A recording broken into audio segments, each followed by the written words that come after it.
Hello friends, जय Hind. Test number 8 के English का सॉल्यूशन करेंगे। तो चलिए स्टार्ट करते हैं। क्वेश्चन नंबर 101 क्या है? फ्रीडम फाइटर्स लेबर्ड, यहाँ तक तो ठीक है। To the good of the poor, for the good of the poor, है ना, पुअर के लिए किया है, तो for the good of the poor enslaved masses, जो पुअर लोग हैं उनके लिए जो है उन्होंने काम किया है, उनकी भलाई के लिए, तो फॉर द गुड होगा। ठीक है, नेक्स्ट आ जाओ। नेक्स्ट क्वेश्चन नंबर 102 पे आओ। फादर वॉज अपसेट, तो यहां तक तो ठीक है। सब्जेक्ट वर्ब, ठीक है ना। अपसेट आ गया, main verb. When he found that you are not there, देखो ये पास्ट टेंस से स्टार्ट है। जब भी कोई टेंस पास्ट टेंस से कोई सेंटेंस स्टार्ट होगा तो आगे भी पास्ट ही होगा। When he found that you were not there, जब उन्होंने तुम्हें वहां नहीं पाया, तो थर्ड हो जाएगा आंसर। ठीक है, चलिए क्वेश्चन नंबर 130 पे आओ।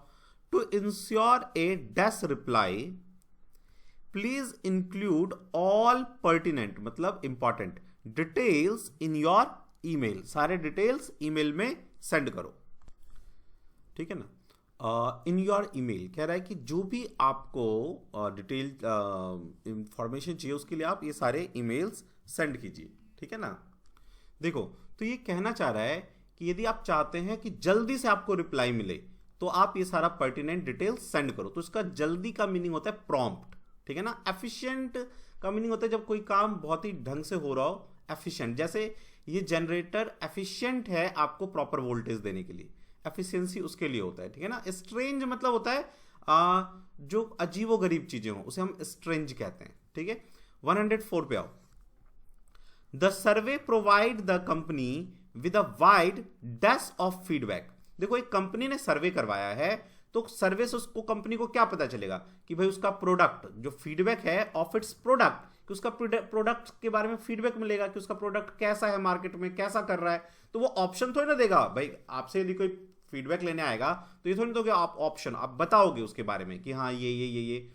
तो जब कंपनी क्या करती है, कोई करवाती है सर्वे, तो उसको डिफरेंट टाइप का जो है ओपिनियन मिलता है ग्राहक से कि हाँ ये काम कर रहा है, ऐसा हो रहा है, ये प्रॉब्लम हो रहा है, या यही अच्छा है। तो ऑप्शन तो नहीं हो सकता, कलर्स नहीं हो सकता, चॉइसेस थोड़ी ना देते हैं। मान लो कोई जो क्या कहते हैं कस्टमर होगा, चॉइस थोड़ी ना देगा वो।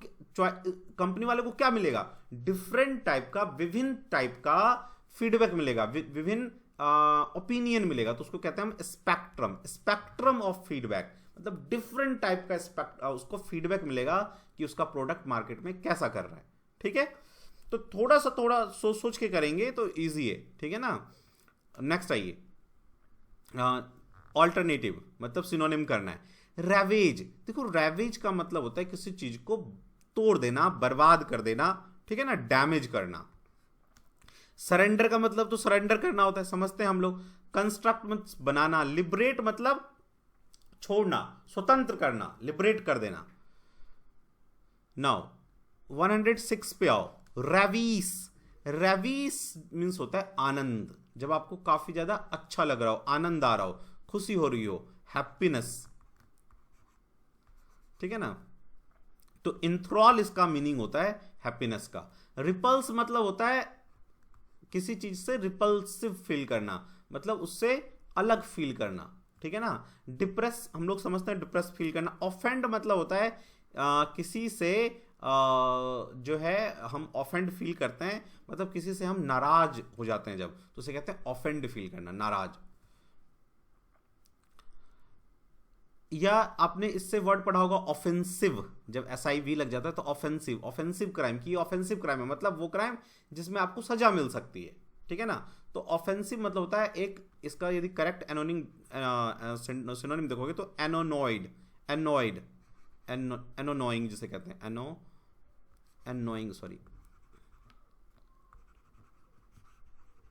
एनोइंग ठीक है ना।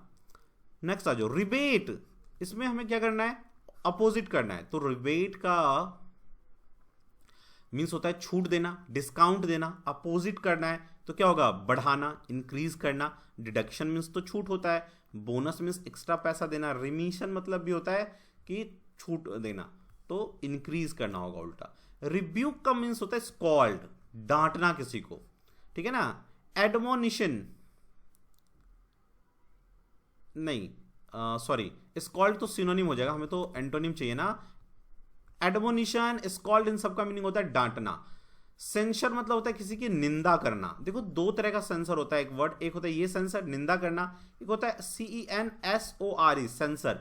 जो इस सेंसर का मतलब होता है ऑब्जेक्शन उठाना, कैची चलाना। जैसे फिल्म का सेंसर बोर्ड होता है, जो कोई आपत्तिजनक उसमें सीन होता है तो उसको काट देते हैं, सेंसर कर देते हैं। तो ओ से याद रखो, सेंसर में ओ है यहाँ पे। ओ मीन्स ऑब्जेक्शन, जहां पे ऑब्जेक्शन हो, जिसको आप हटा सको, तो उसे सेंसर कहते हैं। और ये URE वाला होता है निंदा करना। तो इसका आंसर हो जाएगा फ्लैटरी। स्कॉल्ड मीन्स रिब्यूक मतलब डांटना, फ्लैटरी मतलब किसी को बहुत ज्यादा उसको झूठा उसकी वाहवाही करना। नेक्स्ट आ जाओ, ईडियम्स है। एक्लीज हिल, देखो ये एक्लीज हिल का ईडियम कहां से है। जितने भी ईडियम्स है ना, उस सब के पीछे कोई ना कोई स्टोरी है। ये एक्लीज हिल कहां से आया। एक्लीज, आपने कभी एक मूवी है बहुत अच्छा, ट्रॉय वॉर, इसी का इंग्लिश मीनिंग होता है ट्रोजन वॉर। एक ट्रोजन वॉर करके एक इंग्लिश मीनिंग वो है आपका वॉर, और मूवी बनी हुई है ट्रॉय, ठीक है ना। यदि आपने देखा हो ट्रॉय अ लव स्टोरी। तो अक्लीज जो है ना, ये एक्चुअल में क्या था, एक पर्टिकुलर एक जगह था, एक किंगडम था उसका, वो एक फाइटर था एक्लीज। तो एक्लीज को ना, एक्लीज की माँ को गॉड ने ये कहा कि जब तुम्हारा बच्चा पैदा होगा तो तुम ना इसे चर्च के होली वाटर में डुबाना, ठीक है ना। जहां जहां तक इसके वाटर बॉडी में पानी जाएगा, है ना, वो वहां तक उसे कोई मार नहीं सकता, कोई छू भी नहीं सकता उसको। तो उसकी माँ ने क्या किया, उसको पैर पकड़ के और सारा सर से लेके पूरा डुबा दिया। लेकिन पैर तो नहीं भीग पाया क्योंकि उसकी माँ पकड़ी रह गई। तो वो क्या था उसका, एक्लीज हिल, तभी से आ गया एक्लीज हिल, एक्लीज का पैर, मतलब वो उसका कमजोर रह गया। अब यदि किसी को मारना होगा तो वहीं पे मारेगा। तो जब ट्रॉय का वॉर हुआ, तो जो वहां का उस किंगडम का, ट्रॉय के किंगडम का जो था किंग, उसने एक्लीज के पैर पे मारा, हिल पे, क्योंकि उसको पता था वहीं से वो मरेगा। तो तभी से बन गया ये फ्रेज एक्लीज हिल, मतलब दुखती रग, कमजोर पॉइंट आपका, वीक पॉइंट। एक्लीज हिल का मतलब हो गया वीक पॉइंट। यदि आप इंडियन पर्सपेक्टिव में सुनना चाहो तो जैसे रावण को राम जी मारे जा रहे थे, वो जिंदा हुए जा रहा था, तो विभीषण ने कहा कि नहीं, इसके जो है ना नाभि में अमृत है, तो नाभि में मारो और अमृत सुखाओ। तो फिर नाभि में मारना शुरू किया। तो रावण का एक्लीज हिल क्या था, उसका नाभि, दुखती रग, या फिर उसका weak point, a fatal weakness in spite of overall strength. ये हो जाएगा इसका आंसर, ठीक है। होपफुली आप इसे समझ गए होंगे। नेक्स्ट आइए, beat around the bush. Bush मतलब होता है झाड़ी। तो क्या हुआ, ये देखो, ये कैसे है, ये याद कैसे रखोगे। पुलिस वाले ने चोर से पूछा, भाई बता तूने कहाँ छुपाया माल। तो वो कभी कह रहा है इस झाड़ी में, कभी कह रहा है इस झाड़ी में, कभी कह रहा है उस झाड़ी में, कभी कह रहा है उस झाड़ी में। तो क्या कर रहा है, बातों को घुमा रहा है, सच्चाई नहीं बता रहा है। तो बीट अराउंड द बुश का मतलब होता है बातों को घुमाना फिराना, सच्चाई नहीं बताना, ठीक है ना। To treat a topic but omit its main point, यहां पे यही आएगा, ठीक है ना। टॉक अबाउट ये सब नहीं आएगा, मेन यहां पे यही है। लेकिन बीट अराउंड द बुश का मतलब होता है किसी चीज को घुमाना फिराना, बात को सच्चाई नहीं बताना। राउंड अबाउट, उसे इंग्लिश में कहते हैं, ये बहुत बार ऐसे आया हुआ है आपके एग्जाम में, राउंड अबाउट मैनर्स, मतलब घुमाना फिराना चीजों को, सच नहीं बताना।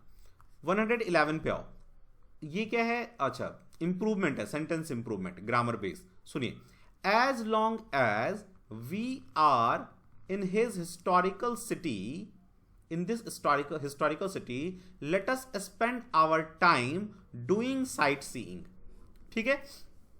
अब देखो, जो ये इंप्रूवमेंट आता है कई बार, वो क्या करेगा, बस बोल्ड कर देगा, ठीक है ना, या कई बार ऐसे अंडर द ब्रैकेट दे देता है। सुनिए, तो यहां पे हमें इसको ना इंप्रूव करना है। यदि ये ठीक है, तो नो इंप्रूवमेंट, फोर्थ ऑप्शन होगा। यदि इसमें कुछ इंप्रूवमेंट है तो इंप्रूव करोगे। देखो doing sight seeing, sight seeing का मतलब होता है साइट, किसी साइट को देखना, आनंद उठाना उसका, उसमें डूइंग ऑलरेडी है, यदि आप उसमें एक्स्ट्रा डूइंग लगाओगे तो ये हो जाएगा सुपरफ्लुअस, मतलब एक्स्ट्रा यूज।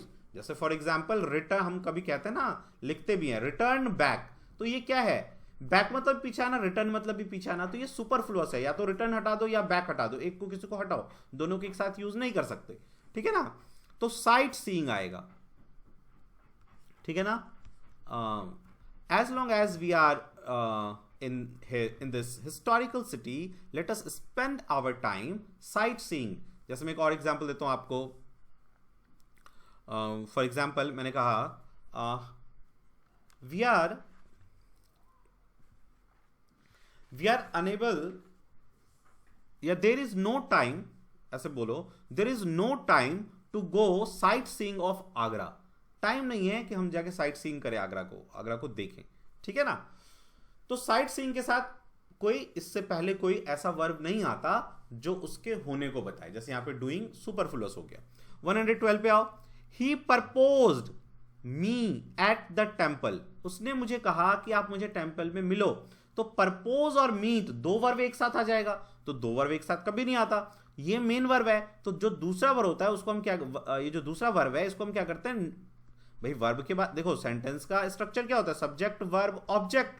तो मुझे ये वर्ब तो मिल गया, तो मुझे ये तो ऑब्जेक्ट चाहिए, ऑब्जेक्ट की जगह नाउन या प्रोनाउन आ सकता है। तो इसको नाउन प्रोनाउन कैसे बनाओगे भाई, वर्ब को नाउन प्रोनाउन हम लोग तीन तरीके से बना सकते हैं, जेरेंड इन्फिनेटिव है ना, और बेयर इन्फिनेटिव के फॉर्म में। तो अपन क्या करेंगे यहाँ पे, इसको इन्फिनेटिव बना देंगे, टू मीट। आपको देखो पढ़ने में भी अच्छा लग रहा होगा, पता चल रहा होगा ये, ही प्रपोज टू मीट मी, उसने मुझे प्रपोज किया कि मिलो मुझे एट द टेम्पल, ठीक है ना। तो आएगा टू मीट। चलिए नेक्स्ट क्वेश्चन पे आइए। तो नेक्स्ट क्वेश्चन है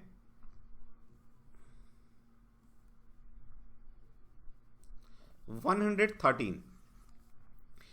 इसमें हमें वन वर्ड सब्स्टिट्यूशन है, इरिटेटिंग इनकन्वीनियंस।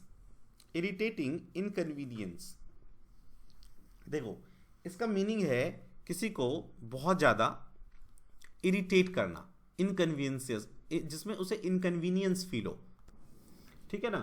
तो इसका मतलब तब वो कैसा करेगा बिहेव, जल्दी जल्दी किसी चीज़ को करने का, उसे कहते हैं हैसल, जल्दी जल्दी करना किसी चीज़ को। ट्रैंक्विलिटी का मीनिंग होता है शांति, ठीक है ना। देखो इसका जो है ना ट्रैंक्विलिटी का मीनिंग भी आता है वन वर्ड सब्स्टिट्यूशन में, ठीक है ना। पीसफुल भी होता है इसका मीनिंग, पीसफुल इंग्लिश में हमसे कहते हैं पीसफुल, ठीक है ना, या पैसिफाई करना, ठीक है। इसका स्पेलिंग बहुत इंपॉर्टेंट है, स्पेलिंग एग्जाम में इसका बहुत बार पूछा गया, इसका स्पेलिंग जरूर आप जो है ना याद कर लो। नेक्स्ट आ जाओ, a punishment imposed for breaking a law. कोई इम्पोज जब किया जाता है, आपको कोई पनिशमेंट दिया जाता है जब आप किसी लॉ को ब्रेक करते हो, तो दैट इज कॉल्ड पेनाल्टी, ठीक है ना। रिप्राइव का मीनिंग क्या होता है, देखो रिप्राइव का मीनिंग होता है जब आपको किसी चीज को होल्ड करना हो, मतलब किसी चीज को आपको थोड़ी देर के लिए उसे रोकना है, उसे हम कहते हैं रिप्रीव। इसका करेक्ट प्रोनाउंसिएशन है रिप्रीव, ठीक है। तो यहां तो उसकी बात हो नहीं रही थी, या इसको आप ऐसा लिख लो, टू स्टे, किस चीज को रोकना, टू स्टे एग्जीक्यूशन, किस चीज के चलने को रोकना, एग्जीक्यूशन को अभी रोकना। जैसे कोई प्लान बनाया गया कि भाई इस पर्टिकुलर पोस्ट पे अटैक करना है, ठीक है ना, लेकिन उसे रिप्रीव कर दिया गया कि नहीं अभी जो विंड है डायरेक्शन वो ठीक नहीं है, तो उसे अभी हम उसको रिप्रीव करते हैं, पोस्टपोन कर देना, जैसे आप पोस्टपोन भी कहते हो, ठीक है ना, पोस्टपोन, ठीक है ना। अच्छा देखो यहां से एक वर्ड आया हुआ है प्रीपोन, पोस्टपोन का उल्टा प्रीपोन, पोस्टपोन मतलब बाद में, प्रीपोन मतलब पहले। तो ये वर्ड गलत है, ये इंडियन इंग्लिश है, आप इसे ऑक्सफोर्ड डिक्शनरी में खोजोगे तो आपको मिल जाएगा, ठीक है ना। लेकिन वहां पे साथ साथ ये भी लिखा रहेगा IND, मतलब इंडियन इंग्लिश है ये करेक्ट इंग्लिश नहीं है। प्रीपोन का होता है इन एडवांस, प्रीपोन का यदि आपको सिनोनिम चाहिए तो इन एडवांस, यानी पोस्टपोन का कभी भी आपसे अपोजिट पूछे तो क्या होगा, इन एडवांस, इन एडवांस, ठीक है ना, ध्यान रखना, ये आया हुआ एग्जाम में। देखो अमनेस्टी का मतलब होता है शांति, ठीक है ना, शांति देना। जैसे अपने देश में मानवाधिकार होता है तो पूरे पूरे वर्ल्ड के लिए एक मानवाधिकार होता है, उसे कहते हैं अमनेस्टी इंटरनेशनल। वो पूरे वर्ल्ड के मानवाधिकार के लिए लड़ता है। अमनेस्टी मतलब शांति, लोगों की भलाई, आप ये कह सकते हो, ठीक है ना, पीसफुलनेस। ग्रेस, ग्रेस का मतलब होता है लाइफफुलनेस, है ना, ग्रेशियस कहते हैं ना, ही सी इज लुकिंग ग्रेसियस, है ना, बहुत लाइफफुल दिख रही है ना। चलिए 115 पे आओ। स्पेलिंग मिस्टेक हमें ढूंढना है, एट्रोसियस है ये। देखो कभी भी स्पेलिंग मिस्टेक जब है ना, तो आप हमेशा ये ध्यान रखो कि आपको यदि पता चल जाए ना कि क्या चीज है ये, तो पहले इसको ना किसी भी चारों में से किसी को देखो मत, नहीं तो आप उलझ जाओगे। पहले खुद से ना एक बार लिखने की कोशिश करो कि आपको ये स्पेलिंग लिखना आता है क्या है।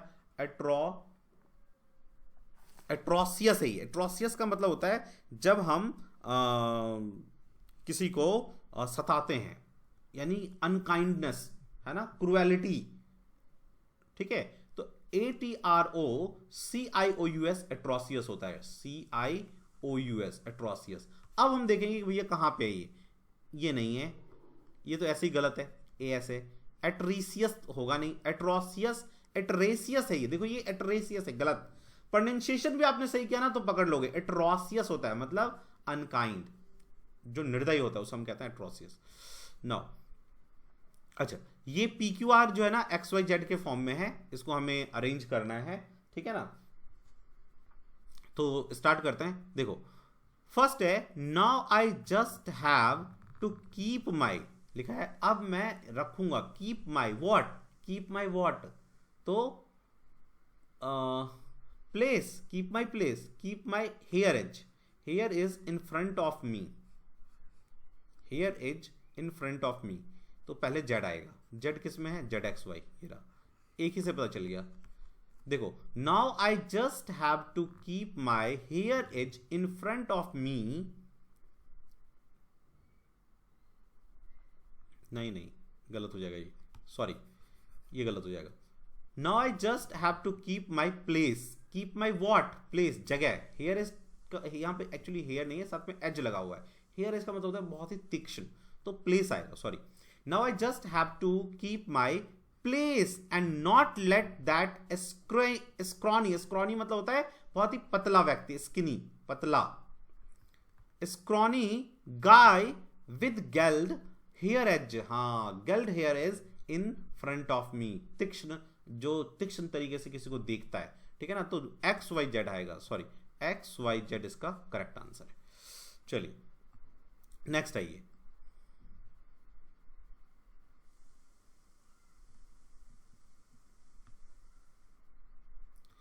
$118 क्या कह रही है, the idea of a standard time, standard time याद करो, हमेशा स्टैंडर्ड टाइम जोन कहते हैं मानक समय रेखा, स्टैंडर्ड टाइम जोन, जोन ढूंढो कहां है, Y में, यानी पहले Y आएगा, Y देखो कहां है, 2 में है, तो ये हो सकता है या ये हो सकता है, ठीक है कोई बात नहीं। अब इसमें से हम देखते हैं कि हमारा आंसर कौन सा बन सकता है। तो time zone, the idea of standard time zone has become so integral to our, हमारे जिंदगी के लिए, हमारे लाइफ, तो Y के बाद X आ जाएगा, Y के बाद X किस में है, फोर्थ में, life that we often take it for granted, देखो टेक इट फॉर ग्रांटेड हमेशा बोलते हैं ना, उससे भी आपने ऐड कर लिया। देखो PQRS जब भी आता है, ठीक है ना, तो यदि छोटी छोटी चीजें आपको पता है, जैसे टाइम जोन इसमें पता चल गया, हमें एक टेकन फॉर ग्रांटेड ये मिल गया जोड़ने का, इन सब से पता चल जाता है। रिलेटिव प्रोनाउन जो मैंने आपको पेन ड्राइव में करवा रखा है आपके पेन ड्राइव कोर्स में, हु विच दैट, वो आपको पता है, तो उससे भी आप PQRS को जोड़ लोगे। प्लस हमेशा याद रखो सब्जेक्ट, वर्ब, हेल्पिंग वर्ब और उसके बाद ऑब्जेक्ट आता है, इस बेसिस पे भी चलोगे तो आप PQRS आपका 100% हो जाएगा, छूटेगा नहीं। PQRS फ्री के नंबर है, ठीक है। अभी आपको लग रहा हो कि सर आप कह रहे हो फ्री का नंबर है, हमें तो होता नहीं हमसे, लेकिन आप जब इन चीज़ों को ध्यान रखोगे, पेन ड्राइव में भी मैंने ये सारा डील कर रखा है PQRS को कैसे करना चाहिए, तो लेकिन अभी एक मोटा मोटी मैंने आपको बता दिया कि एक तो छोटी छोटी चीज़ें याद रखो, जैसे अभी मैंने बोला कि टाइम जोन होता है, टेकन फॉर ग्रांटेड होता है, ये सब छोटे छोटे जो फ्रेज हैं ये याद हो तो उससे पकड़ लोगे। सब्जेक्ट वर्ब ऑब्जेक्ट याद रखो, सब्जेक्ट वर्ब एग्रीमेंट का जो आपको रूल पता है तो उससे फ़ायदा होता है, ठीक है ना। चलिए अब ये क्या है, active passive. Varun ate 6 rotis at dinner. तो सबसे पहले तो भैया सिंपल पास्ट है, सिंपल पास्ट में रोटीज है ना, ऑब्जेक्ट सब्जेक्ट बन जाता है तो वर आएगा रोटीज के साथ। अब देखते हैं एट द डिनर। भाई एट द डिनर पहले देखो यहां पे दो ऑब्जेक्ट है, 8 6 रोटीज एट द डिनर, एक डायरेक्ट और एक इनडायरेक्ट, दो ऑब्जेक्ट होता है। तो इसने एट डिनर से स्टार्ट किया, ठीक है। एट डिनर 6 रोटीज वॉज, गलत है ना, 6 रोटीज वर आएगा ना, तो ये तो गलत है। ये वाला सही हो सकता है, लेकिन इस वाले को चेक करते हैं। वरुण हैड, हैड कहां से आ गया, हैड तो नहीं आता। जब भी सिंपल पास्ट का हम एक्टिव से पैसिव में चेंज करते हैं तो वॉज वर यूज करते हैं, तो second is the correct answer. चलिए रिपोर्टेड स्पीच, नरेशन में आ जाओ। What is your name, he she asked him. तो ये तो इंटेरोगेटिव सेंटेंस हो गया। इंटेरोगेटिव सेंटेंस में हम आस्क्ड को तो आस्क्ड ही रहने देते हैं, सेड टू लिखा होता है तो आस्क्ड लिखते हैं, या क्वेश्चन इंक्वायर्ड ये सब आता है, तो सी आस्क्ड हिम, इतना तो आएगा, ठीक है ना। इसके बाद दिख रहा है हमें कि WH फैमिली से स्टार्ट है, तो WH फैमिली सेम रह जाता है, कटता नहीं है, हटता नहीं है। तो ही आस्क्ड हिम व्हाट, यहां तक तो सभी में सेम है, ठीक है ना। He asked him what, she का क्या होगा, सॉरी व्हाट योर, या ना योर सी के किसके अकॉर्डिंग चेंज होगा, सेकंड पर्सन ऑब्जेक्ट के अकॉर्डिंग चेंज होता है। तो हिम है, तो हिम का यहां पे योर क्या है, पजेसिव केस, तो योर ही का पोजीशन हिज होता है। तो he ask, she ask him what his name, और सिंपल प्रेजेंट सिंपल पास्ट में चेंज होता है तो वॉज होगा। तो ये तो सिंपल प्रेजेंट में रह गया, हटा दो, ये भी प्रेजेंट टेंस है, हटा दो, ये भी प्रेजेंट टेंस है, हटा दो। देखो इतना भी याद रह जाएगा ना कि यार सिंपल प्रेजेंट सिंपल पास्ट में चेंज होता है, उससे भी आप आंसर फाइंड कर लोगे। She ask him what his name was, ठीक है ना। एक ही में पास्ट था और सभी में प्रेजेंट गिवन है, ठीक है। देखो एक तो रूल हमेशा याद रखो कि सेंटेंस पास्ट में शुरू होगा तो आगे भी पास्ट ही होता है, ये रूल हमेशा याद रखो, ये बहुत कामगर आता है ये रूल। एक to, do, does, did, modal, इन सब के साथ वर्ब का फर्स्ट फॉर्म आता है, ये याद रखो। बी के साथ वर्ब का थर्ड फॉर्म आता है, ये याद रखो। ये सब छोटी छोटी चीजें याद रखोगे ना तो बहुत से क्वेश्चन में हेल्प हो जाएगा आपका। क्वेश्चन नंबर 121 पे आओ। The boy who relative pronoun है, बॉय के लिए यूज हुआ है। The boy who sat close him to him ना, उसके करीब बैठा, क्लोज टू हिम होता है कभी भी, तो ये गलती थी यहां पे। When I returned, जब मैं लौटा, I felt a big cat brush side me। देखो ये ब्रश साइड जो है ना, एक्चुअली ये ब्रश साइड नहीं होता, ब्रश ये होता है आपका ब्रश पास, BRUSH, ब्रश पास। देखो ब्रश पास का मीनिंग क्या होता है, जैसे आप यहां जा रहे हो कहीं पे, ठीक है ना, आप अपने घर से या कहीं से भी, दूसरा आदमी यहाँ हड़बड़ी में आ रहा है, आप भी हड़बड़ी में जा रहे हो, तो एक दूसरे को हल्का सा टच हो गए, ये इधर चला गया, ये इधर चले। कभी कभी ऐसा होता है ना हमें कि हम मार्केट में जा रहे होते हैं, किसी से हल्का सा टच हो जाते हैं, है ना, ब्रश की तरह, जैसे अपने ब्रश लगाते हैं अपने कपड़ों में, हल्का सा होके निकल जाता है। तो ब्रश पास का मतलब होता है थोड़ा सा छू के निकल जाना, तो ब्रश साइड नहीं होता, ब्रश पास होता है। यहाँ पे यही गलती है, ये एक ईडियम है, ठीक है ना, फ्रेजल वर्ब है, नॉट ईडियम, फ्रेजल वर्ब। चलिए अब 123 पे आओ। Ever since Anita lost her job, Anita को जब से उसका जॉब उसने खोया है। She has done dash but wallow in self pity, wallow मतलब होता है फील करना, महसूस करना, जानवरों के लिए होता है, जब वो लौटते रहता है ना मिट्टी में, उसे कहते हैं वैलोइंग, है ना। तो वो सेल्फ पिटी में, मतलब वो अपने आप को ही वो दे रही थी, क्या कहते हैं, अपने आप को ही वो एक्यूज कर रही थी कि तू नालायक है इसलिए तेरा जॉब छूट गया। तो क्या कर रही थी, she was doing nothing, she has done nothing, कुछ नहीं किया, बस उसने अपने आप को ब्लेम किया, ठीक है ना। सेल्फ पिटी का मीनिंग ब्लेम भी होता है, ठीक है। 124 पे आओ। As I think back to my childhood, मैं अपने चाइल्डहुड के बारे में सोचूं, I dash recall the fun summer on my grandfather's farm, ठीक है ना। तो वो क्या रिकॉल करना चाहता है, देखते हैं। विस्टफुल्ली का मीनिंग होता है, देखो जब आप जो है सैडनेस फील करते हैं तो उसको हम विस्टफुल कहते हैं, सैडनेस, ठीक है ना। फिस्कल मतलब होता है फाइनेंशियल ईयर, तो फाइनेंशियल ईयर की तो बात नहीं कर रही। ऑफुली मतलब होता है बहुत ही बुरा फील करना, ठीक है ना। टेरिबल, तो टेरिबल भी फील नहीं कर रहा है वो ये कह रहा है कि मैं अपने ग्रैंडफादर के जो बगीचे हैं ना, जब मैं समर में जाता था वहाँ पे, उसको वो मुझे रिकॉल हो रहा है, मुझे उसकी ना उसको दुख फील हो रहा है कि हम जाते थे वहाँ बगीचे में खेलते थे, ठीक है ना। होपफुल तो होता है आशा, तो ये विस्टफुल की बात कर रहा है कि उसे दुख फील हो रहा है। As I think back to my childhood I wistfully recall, मैं दुख से ये बात रिकॉल कर सकता हूँ द फन समर।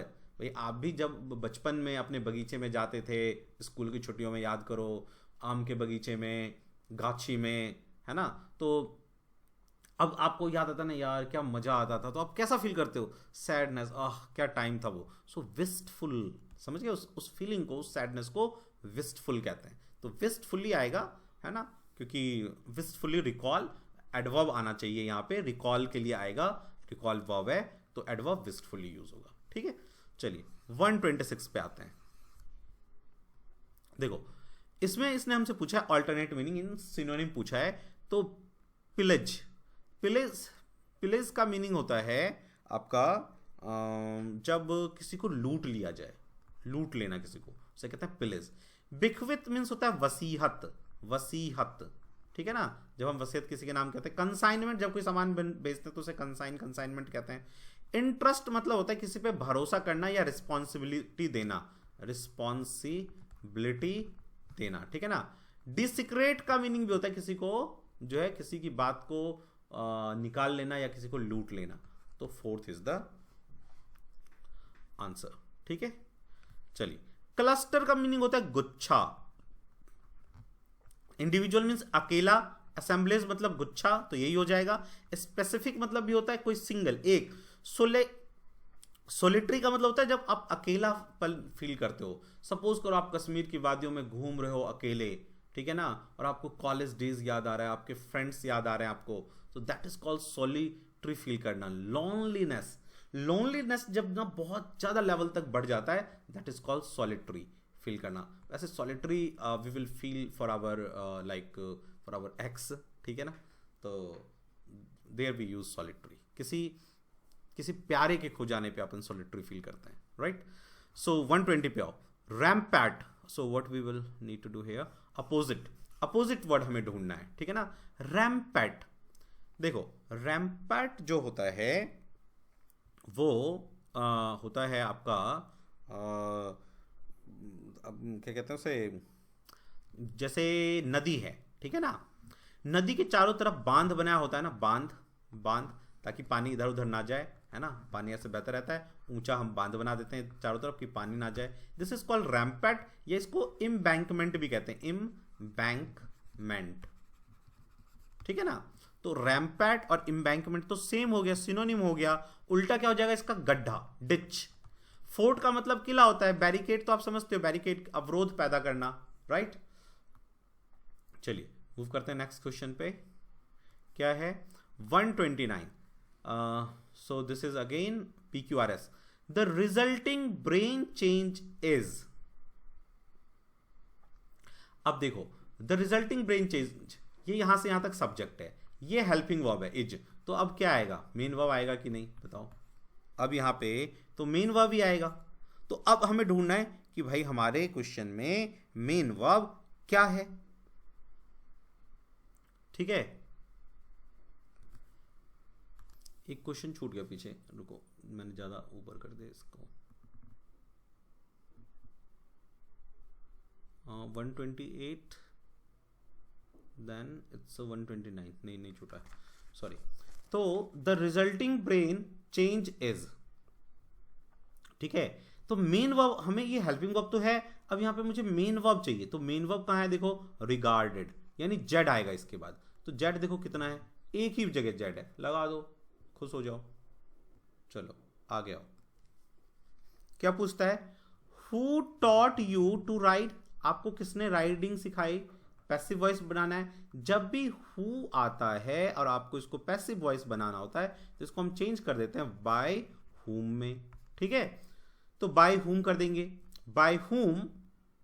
अब देखो हु टॉट यू, यहां पे टॉट जो है आपका वो वर्ब है, ठीक है ना, और वर्ब आपका सिंपल पास्ट में है।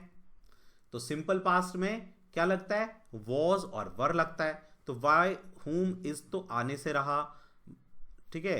राइडिंग बाय यू टॉट ये भी आने से नहीं आ सकता है, वॉज लगा हुआ है, ठीक है। यहां पे बाय हुम देखो एक इसने यहां पे कलाकारी कर दी अपने साथ, तो कोई बात नहीं। देखो बाय हुम जो मैंने आपको बताया कि हु का बाय हुम बन जाता है, ठीक है। तो वो आप इधर भी लगा सकते हो, इधर भी लगा सकते हो, ठीक है। लेकिन राइडिंग बाय यू ये तो रॉन्ग है। देखो क्या हो जाएगा इसका, हम लोग पहले बना ही लेते हैं। बाय हुम, ठीक है, बाय हुम प्लुरल है तो वर आएगा, वर यू है ना, यू है ना सब्जेक्ट, तो प्लुरल है तो यू आएगा वर। इसके साथ देखो ये सिंपल पास्ट है, सिंपल पास्ट में आप वॉज वर लगाओगे, और ये क्वेश्चन मार्क है तो भाई हेल्पिंग वर्ब तो पहले आएगा ना, इसीलिए पहले वर लगा दिया, यू का यू रहेगा। By whom were you taught main verb to write, तो second is the correct answer, ठीक है। फिर से सुनो, हु को मैंने बाय हुम में चेंज किया, बाय हुम मुझे ये दिख रहा है कि ये इंटेरोगेटिव सेंटेंस है, तो मैं देखूंगा कि यार ये सिंपल प्रेजेंट टेंस है, सिंपल पास्ट है, सिंपल पास्ट में वॉज वर लगाते हैं अपन जब पैसिव वॉइस में चेंज करते हैं तो वर आएगा क्योंकि यू सब्जेक्ट है, वर यू, और फिर आपका जो टीच का टाउट है सेकंड थर्ड फॉर्म, वो थर्ड फॉर्म लगता है पैसिव वॉइस में, तो you taught to ride, second is the correct answer. चलिए नेक्स्ट आइए 131 पे। शीतल सेड टू मी, और ये देखो यहां पे क्या दिख गया, sign of interrogation question mark, तो पता चल गया इंट्रोगेटिव सेंटेंस है, सेड टू का आस्क हो जाएगा, सभी में आस्क्ड है, ठीक है।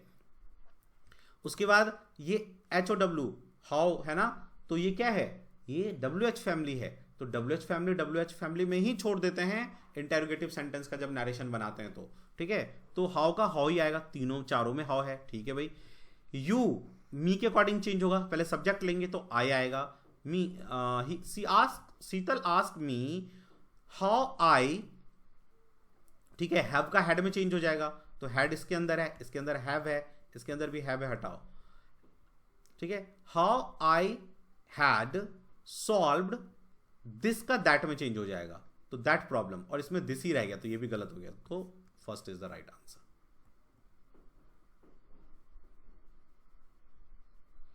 नेक्स्ट आइए एपिडेमिक। देखो एपिडेमिक वो बीमारी होता है जो बहुत बड़े एरिया में फैल जाता है, ठीक है। और हमसे इसने पूछा क्या actually,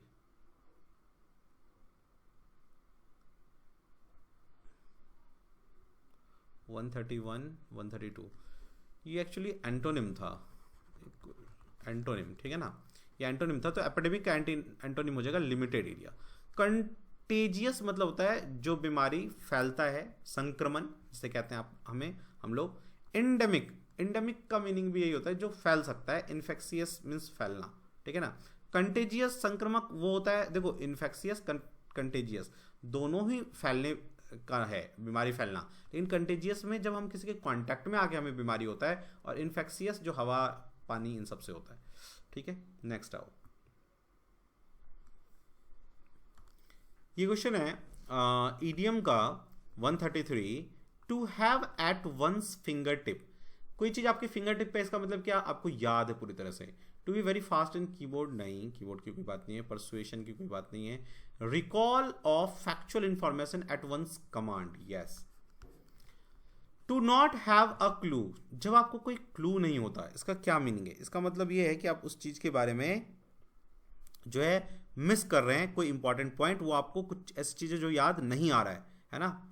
to not know about something, किस चीज के बारे में ना जानना, 134 का, ठीक है। चलिए नेक्स्ट आइए, नेक्स्ट क्या है,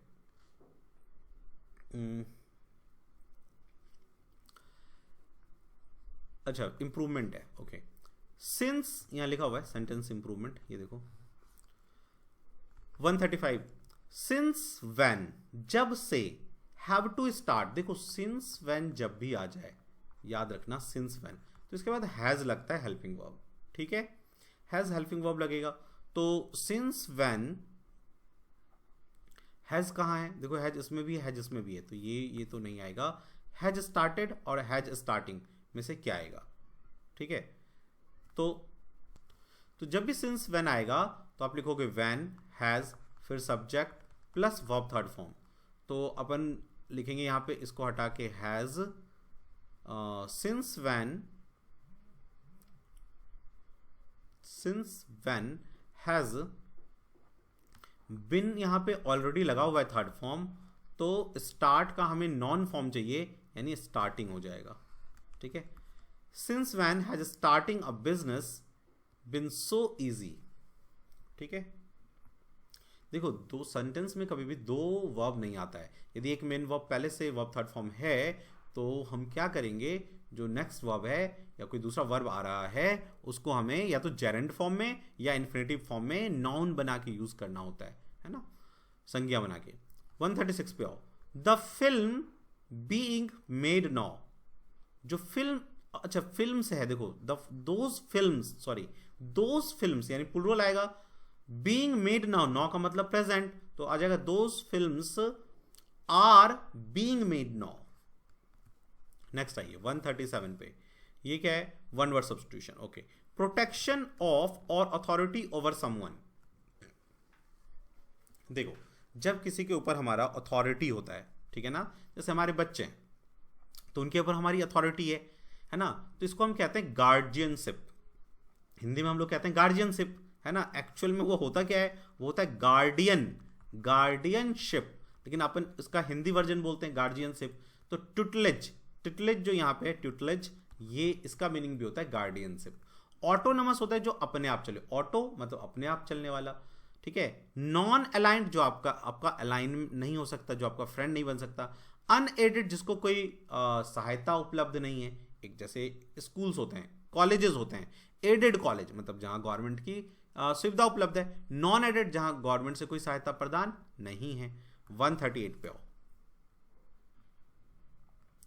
optimistic is an apparently different situation. जब कोई डिफरेंट सिचुएशन में ऑप्टिमिस्टिक होता है तो उसे हम क्या कहते हैं कि भाई ये तो हमेशा आशावादी है, निराश होता ही नहीं है, तो ऐसा आदमी को हम कहते हैं बहुत ही जोशीला आदमी है। सैंग्वाइन का मतलब होता है बोल्ड एंड जोशीला, ठीक है ना। फुल ऑफ ब्लड, सैंग का मतलब जहां भी सैंग्विन आ जाए ना उसका मीनिंग होता है ब्लड, तो फुल ऑफ ब्लड इसका मीनिंग होता है फुल ऑफ ब्लड, ठीक है ना। एक इसी से एक वर्ड बनता है सैंग्विनी वोरस, मच्छर जैसे होते हैं मॉस्किटो जो खून पीते हैं उसे हम कहते हैं सैंग्वी वोरस, ठीक है ना। पेसिमिस्टिक इसका उल्टा हो जाता है निराशावादी, जो हमेशा निराशा देखता है, निराशी की बातें करता है। 139 पे आओ। अच्छा ये क्या है, एक्चुएशन है। देखो एक्ट होता है, एक्चुएशन कभी भी ऑप्शन में मत देखो, पहले खुद लिखने की कोशिश करो। अब ये देखो एक्चुएशन यहां पे कहीं पे है क्या, ये रहा, ठीक है। अच्छा ये जो वर्ड है ना इसको याद कर लेना, ये कोई इंग्लिश का वर्ड नहीं है, ये एक बायोलॉजी का वर्ड है। बायोलॉजी के बहुत सारे वर्ड हैं जो आपसे कभी पूछ ले जाते हैं, ठीक है ना। तो उन वर्ड्स को आप जरूर याद करो, ठीक है ना। पेन ड्राइव में आपके मैंने कुछ इम्पॉर्टेंट 200 जो है स्पेलिंग मिस्टेक दे रखा है, उसको जरूर करके जाना एग्जाम में, वहां से क्वेश्चन आ जाता है, ठीक है ना। तो ये जो होता है ना, ये होता है moth eaten, MOTHEATEN, moth eaten. ये एक्चुअली बायोलॉजी में ना ये इनहेरिटेंस, अनुवांशिकता का एक वर्ड है, तो मॉथ ईटन ये वाला होगा, ठीक है। देखो कभी कभी क्या है कि कुछ क्वेश्चन जैसे मॉथ ईटन वाला है, ये वर्ड हो सकता है आपने कभी नहीं पढ़ा हो, ठीक है। ये हम लोगों ने भी इनफैक्ट इस वर्ड को ये वर्ड 2-3 बार ही आया है। एक बार 3 बार आया, एक बार CGL के एग्जाम में आया है, एक बार LDC के एग्जाम में आया है, एक बार ये MTS के एग्जाम में आया है, ठीक है। तो एक आध क्वेश्चन देखो, अपने को 50 में से 40 नंबर चाहिए इंग्लिश में, इतना चाहिए ही चाहिए, ठीक है ना। तो एक आध क्वेश्चन को तो सम्मान देना पड़ जाएगा। आप यदि चाहोगे कि यार 50 आउट ऑफ 50 लेके आऊंगा तो फंस सकते हो, ठीक है। लेकिन आपकी प्रिपरेशन अच्छी है तो आ भी सकता है, ऐसा कुछ नहीं है कि नहीं आ सकता है, ओके। हमेशा ऑप्टिमिस्टिक रहना चाहिए, राइट। तो ये बायो से रिलेटेड वर्ड था। अब आ जाओ 140 पे, ठीक है। वी, ये PQRS है, वी एंटर्ड एंड। देखो ये एक्चुअली आप सोच रहे होगे कि सर इतना PQRS सारा एक साथ क्यों नहीं दे दिया, सारे वो जो करेक्शन वाले हैं वो एक साथ क्यों नहीं दिया, क्योंकि ये एक्चुअली जो पेपर है ना 2019 के एग्जाम के अकॉर्डिंग चेक किया गया है। तो उसमें आपने देखा होगा कि इधर उधर करके दिया था, तो हम लोगों ने भी इधर उधर करके बनाया ताकि आपका ब्रेन जो है ना इस तरह से ना जो है अलाइन हो जाए, है ना, एक्लेमेटाइज हो जाए इस तरह के पेपर के लिए। आप वहाँ पे ऐसा फील ना करो कि ये पेपर कैसा कैसा आ गया, इसका तो ऑर्डर ही ठीक नहीं है, ठीक है ना। तो इसीलिए इस तरह से पेपर बनाया है, इसका यही रीज़न है, ठीक है। वी एंटर्ड एंड, देखो ये क्या कह रहा है, वी एंटर्ड एंड। इसके बाद वो कुछ कहना चाहता है, यहाँ पे वर्ब तो आएगा नहीं, हम एंटर किए और हमने देखा या पाया होगा कुछ ऐसा, फाउंड, देखा। तो जेड है, जेड किस में, इसको हटा दो, जेड एक ही में है, वाह बहुत ही मजा आ गया। We entered and found that a hut had been assigned to each of us, हम सभी को एक हट दिया गया, ठीक है, ZXY। चलिए पैसेज है, तो पैसेज में जैसा कि मैं आपको हमेशा बोलता आया हूं कि सबसे पहले हमें क्या करना चाहिए, क्वेश्चंस को एक बार रीड कर लेना चाहिए। One of the two important manifestation of antigen antibody, ठीक है, समझ गया एंटीजन एंटीबॉडी का क्या यूज होगा, okay. What are antibodies, okay, ठीक है, एंटीबॉडीज क्या है। उसके बाद कह रही है हमें what happen when an antigen comes, जब एक एंटीजन आता है तो क्या होता है, ठीक है। ये भी अपने को किसने ये क्वेश्चन पूछा है, ठीक है। वैसे तो एंटीबॉडी आप डायरेक्ट भी लगा सकते हो कि भाई एंटीबॉडी का मीनिंग ये होता है, ठीक है, लेकिन अभी मैं डायरेक्ट नहीं लगाऊंगा, हम लोग पहले पैसेज पढ़ेंगे फिर लगाएंगे। कई बार डायरेक्ट लगाया हुआ गलत हो जाता है, पैसेज में जो दिया होता है वो हमें लगाना पड़ता है। नेक्स्ट क्वेश्चन पढ़ो, which of the following statement is true for the antibody, okay, ठीक है, एंटीबॉडी एंटीजन के लिए हम देख लेंगे। फैगोसाइटोसिस, देखो फैगोसाइटोसिस का क्या मीनिंग होता है, जैसे अमीबा होता है, आपने अमीबा को देखा होगा, ऐसे होता है, ठीक है ना, वो यहाँ पे भोजन होता है तो क्या करता है, अपने पैर को ऐसे बढ़ाता है ऐसे ऐसे और इस भोजन को अपने बॉडी के अंदर ले लेता है, इसी को कहते हैं फैगोसाइटोसिस, ठीक है ना। तो जो हमारा WBC होता है, एंटीबॉडीज होते हैं, वो भी क्या करता है, जो बैक्टीरिया होता है, वायरस होता है, उसको अपने अंदर ऐसे इनगल्फ कर लेते हैं, निगल लेते हैं, दैट इज कॉल्ड फैगोसाइटोसिस, ठीक है। Is a process in which antigen anti particles are, क्या करते हैं, एक दूसरे को इनगल्फ कर लेते हैं। देखो अभी मैंने बताया नहीं, यहाँ पे लगा भी है इनगल्फ, ठीक है। फिर भी ऐसे मत लगाना, आप पैसेज को जरूर पढ़ लेना, हो सकता है वहां पे कुछ और मीनिंग दिया हो और बाद में आप फंस जाओ कि सर आपने तो ऐसा बोला था। चलो पढ़ना शुरू करते हैं। The antigen antibody immunology reaction is use to regarded as a typical of immunological process. Immune का मतलब होता है प्रतिरोधक क्षमता, ठीक है ना। एंटीबॉडीज आर, देखो यही पूछा है, antibodies are protein synthesized by special cell called plasma cell, ये हमसे पूछा हुआ है क्वेश्चन नंबर 2 में, ठीक है ना। Which are formed by lymphocyte, इसे फॉर्म करते हैं cell from the lymph system. हमारे बॉडी का एक देखो जैसे ब्लड बहता है वेन्स में, धमनियों वेन्स में और आर्टरीज में, वैसे ही हमारे बॉडी में लिम्फ होता है जो सेल के फ्लूइड से बनता है, ठीक है ना। और वो लिम्फेटिक नोड में उसका एक अलग वो है वेन, उसे हम कहते हैं लिम्फेटिक वेन्स, जिसमें लिम्फ फ्लो करता है। ये लिम्फ हमें इम्यूनिटी देता है, ठीक है ना। प्लस जब हम इमरजेंसी केस में होते हैं, ब्लड की कमी हो जाता है, तो ब्लड लिम्फ का जो वाटर होता है वो चला जाता है ब्लड के अंदर और ब्लड के वॉल्यूम को फिर से मेंटेन कर देता है ताकि आप ऑक्सीजन स्ट्रेस कंडीशन में ना जाए, ठीक है ना। When an antigen is substance foreign to, देखो क्या कह रहा है, एंटीजन क्या होता है, when an antigen क्या होता है, a substance foreign to an organism body। तो एंटीजन क्या है, जब कोई चीज हमारी बॉडी में घुस जाता है, कोई बैक्टीरिया वायरस, तो वो क्या होता है हमारी बॉडी के लिए एंटीजन।